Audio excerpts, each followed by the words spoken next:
क्या होने वाला है?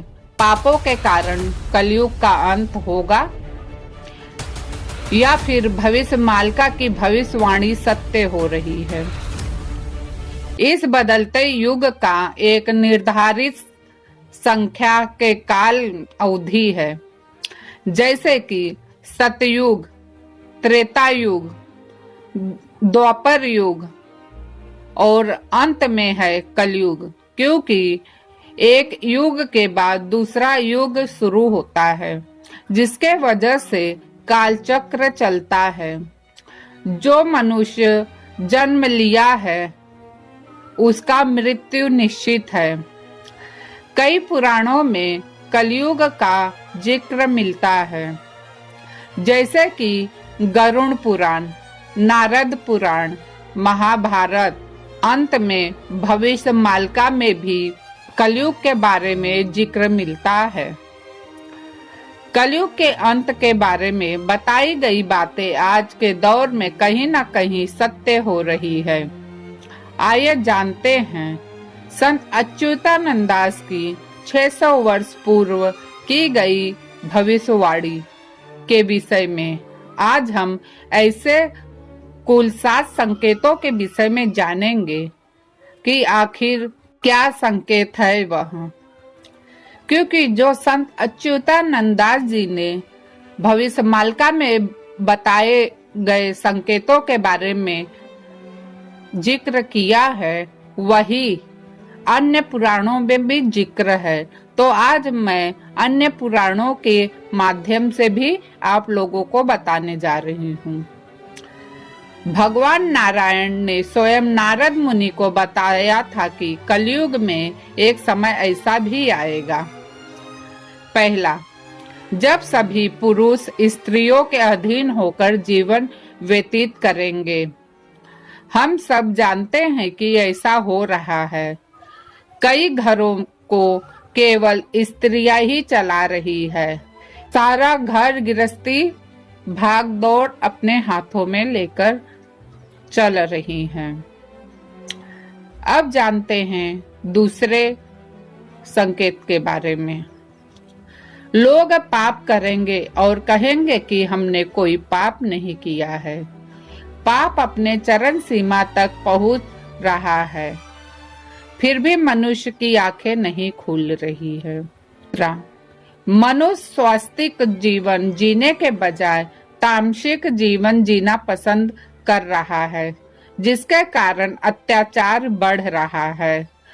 जब इंसान का मस्तिष्क में तामसिक चीजें, क्योंकि हमारा जो मस्तिष्क होता है, हमारा जो ब्रेन होता है, वो हमारे पेट से ही होकर गुजरता है।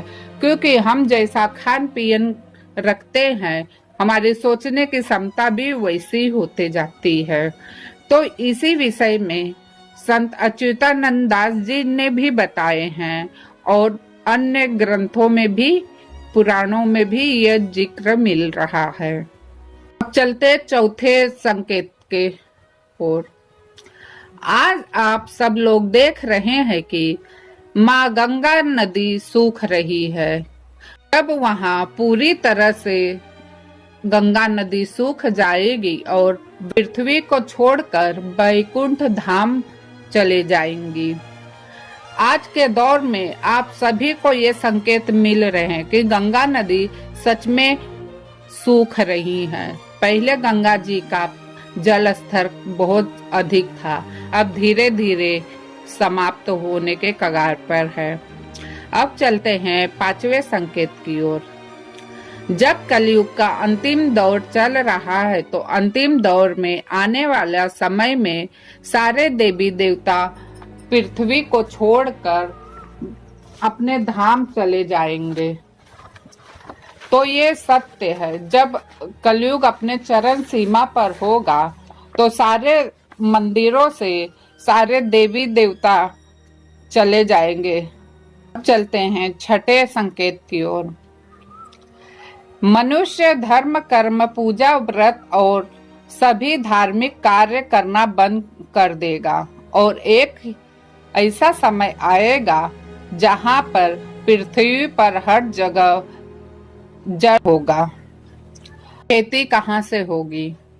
जब अगर जल खत्म भी हो रहा है तो पृथ्वी बंजर हो जाएगी, क्योंकि जल में अधिक टाइम डूबने की वजह से इंसान खेती नहीं कर सकता है। और जब खेती नहीं होगी तब लोगों को भूखे मरने का नौबत आ जाएगा। कलयुग आखिर में पृथ्वी पूरी तरह पानी में डूब जाएगा, कलयुग के आखिरी समय में। यह सब बात संत अच्युतानंद जी भी लिखे हैं अपने ग्रंथ में, और अनेकों पुराणों में भी कलयुग के अंत के विषय में बताया गया है। चलते हैं सातवें संकेत की ओर। सातवां संकेत इस प्रकार है कि संस्कार करना भूल जाएंगे, क्योंकि बड़े छोटे का जो संस्कार होता है वह खत्म होने लगेगा। आज इस गुजरते हुए युग में यह देखने को मिलता है कि छोटे बच्चे हो या बड़े हो, छोटे बच्चे बड़ों की आदर नहीं करते और बड़े लोग अपने बच्चों को उचित संस्कार नहीं दे पाते। तो इस वजह से धीरे धीरे सारे संस्कार नष्ट होते जा रहे हैं और कलयुग में माता पिता की सेवा बच्चे नहीं कर रहे हैं। तो ये है सातवां संकेत। तो अब फैसला आपका है। क्या ये प्रत्येक बातें जो बताई गई है क्या आप समझ नहीं सकते? आपको भी समझ में आ रहा होगा। जो पुराणों में पहले से बताई गई बातें हैं वो आज कहीं ना कहीं सत्य हो रही है। उसी प्रकार 600 वर्ष पूर्व संत अच्युतानंद दास जी ने भी यही बातें बताए कि आने वाला कलयुग में क्या क्या घटनाएं घटित होगी। ये सब संकेत मिलने शुरू हो जाएंगे। तो इस वीडियो में बस इतना ही। अगर यह वीडियो आप सबको अच्छा लगा हो तो लाइक शेयर सब्सक्राइब कीजिए। फिर मिलती हूँ नई वीडियो के साथ। तब तक के लिए धन्यवाद। जय श्री कृष्णा, जय जगन्नाथ।